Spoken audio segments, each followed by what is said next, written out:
how Ferrari became a world-renowned brand. Enzo Ferrari, the founder of Ferrari, was not initially interested in the idea of producing road cars when he founded Scuderia Ferrari in 1929, with headquarters in Modena. In 1933, Alfa Romeo ended its in-house racing team and Scuderia Ferrari as its works team. The Scuderia received Alfa's Grand Prix cars of the latest specification and signed many famous drivers such as Tazio, Nuvolari, and Achille Varzi. In 1938, Alfa Romeo refurbished its operation again in-house, forming Alfa Corse in Milan and hired Enzo Ferrari as manager of the new racing department. Therefore, the Scuderia Ferrari came to an end. In September 1939, Enzo left Alfa Romeo under the provision that he would not use Ferrari's name in association with races or racing cars for the next 4 years. A few days later, Enzo started Auto Avio Costruzioni, headquartered in the facilities of the old Scuderia Ferrari.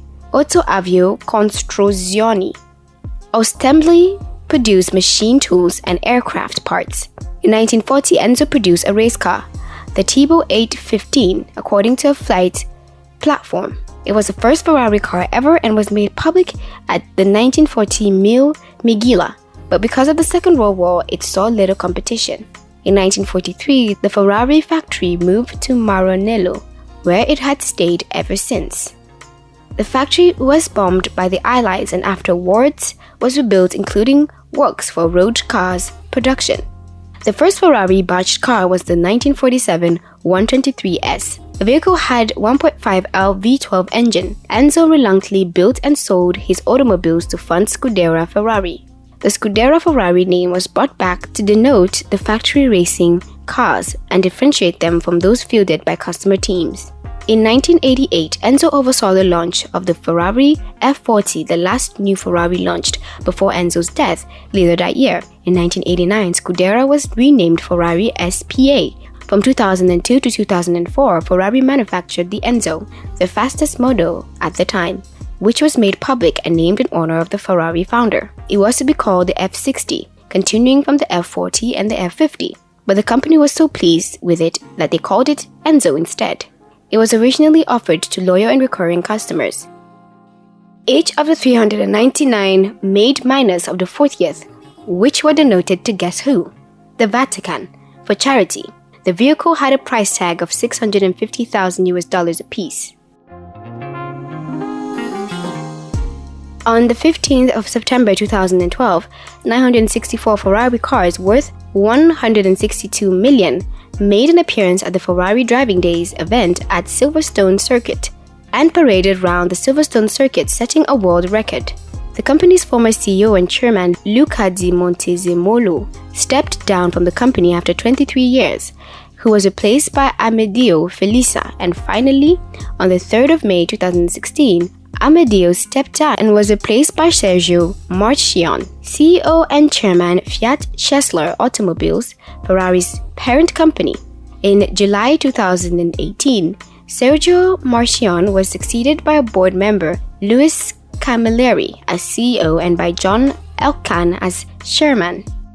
On the 10th of December 2020, CEO Luis Camilleri announced in a statement that he will be resigning as CEO and Chairman John Elkann will step into interim CEO role until a permanent replacement for the position is selected. On the 29th of October 2014, the FCA Group, resulting from the merger between manufacturers Fiat and Chrysler, announced in a statement the split of its luxury brand, Ferrari. The aim was to turn Ferrari into an independent brand, 10% of whose stake would be sold in an IPO in 2015.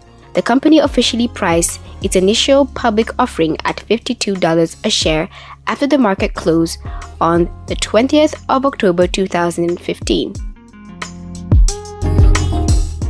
Since the Ferrari's beginnings, the company has been involved in motorsports, competing in a range of categories including Formula One and sports car racing through its Scuderia Ferrari Sport division, as well as producing cars and engines to other teams and for one make race series. The first car made with the Ferrari name was the 125S. Only 2 of these small 2-seat sports racing V12 cars were ever made.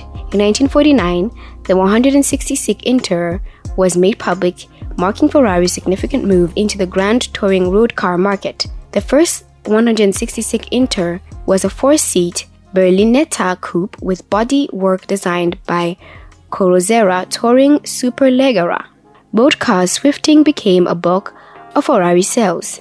The first Ferrari car typically featured bodyworks manufactured and customized by independent coach builders such as Zagato, Vignale, and Bertone. The initial road vehicles were usually 2-seat front-engine V12s. The platform served the company very well through the 1950s and 1960s. In 1968, the Dino was made public as the first 2-seat rear mid-engined Ferrari. The Dino was manufactured primarily with a V6 engine, though a V8 model was also developed. This rear mid-engine layout would go on to be utilized in many Ferraris of the 1980s and 1990s into the present day. Recent road cars usually use V8 or V12 engines, with V8 models marking up over half of the marque's total production. In the past, Ferrari has also manufactured flat 12 engines.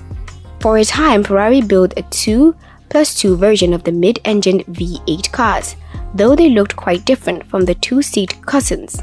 Both the GT4 and Mondeo were closely related to the 308 GTB. Beginning in the early 2010, with the LaFerrari, the focus was shifted from the use of independent coach builders to what is now the standard, the company relying on in-house design from Centro-style Ferrari for the designs of all its road cars. In 1950s and 1960s, customers often customized their cars as they came from the factory. The philosophy added to the mystic of the brand. Every car that comes out of Maranello is designed to fit an individual's customer specification. In this sense, each vehicle is a unique result of specific client desires. The company formalized this concept with the Carrozzeria Scaglietti program. The options given here were more typically such as racing seats, rear view cameras, and other special trims. In late 2011, the company announced in a statement a significant update of this philosophy. The tailor-made program allows customers to make with designers in Maranello to make decisions at every step of the process. Though this program, even with the slightest trim, an exterior color or interior material is possible, the program carries on the initial tradition and brings up the idea of each car being unique. In 1984, 288 GTO may be considered the first in line of the Ferrari supercars. This pedigree extends through the Enzo himself to LaFerrari. In February 2019, at the 89th Geneva International Motor Show, the company made public its latest mid-engine V8 supercar, the F8 Tributo. Ferrari S4 90s Stradale is the first ever Ferrari to feature PHEV plug-in hybrid electric vehicle architecture, which has the internal combustion engine integrated with 3 electric motors, 2 of which are independent and located on the front axle, with a third on the back between the engine and the gearbox. Ferrari overall has made amazing vehicles that take your breath away and are only a spectra for many, as the custom design are limited in number. If you ever get the chance to park a Ferrari in your garage, don't pass it up, because you'll be keeping one of the most meticulous and brilliant designed pieces of automobiles ever built by human hands. Thanks for watching, and if you enjoyed this video, hit the like button and subscribe. Don't forget to click on the notification bell and share your comments below.